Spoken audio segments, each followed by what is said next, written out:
Bismillah ve salatu ve selamu ala Resulillah. Bugün bu mübarek Cuma gününde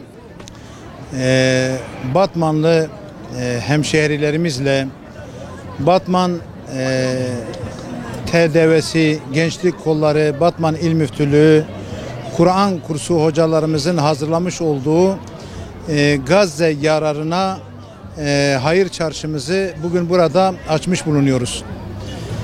Yoğun bir katılım var, sizlerin de gördüğü gibi.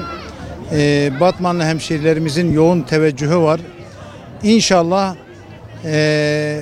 bir nebze de olsa bu hayır çarşımızdan elde edeceğimiz katkılarla Filistin davasına, Gazze yiğitlerin davasına bir nebze katkı sunmak bizim en büyük hedefimizdir.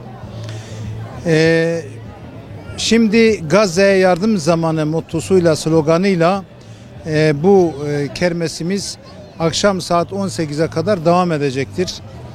Burada elde edilecek gelir sadece ve sadece Gazze'nin yararına sarf edilecektir, oraya gönderilecektir. Kur'an kursları hocalarımız, TDV kadın gönüllerimiz, görevlilerimiz, başta İl Müftü Yardımcımız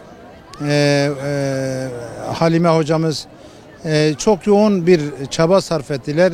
Böyle bir hazırlığı meydana getirdiler. Ben emeklerinden dolayı bütün hocalarıma, gönüllerimize, TDV'nin, Gençlik Kolları'nın ve Batman İl Müftülüğü personeline ben çok teşekkür ediyorum.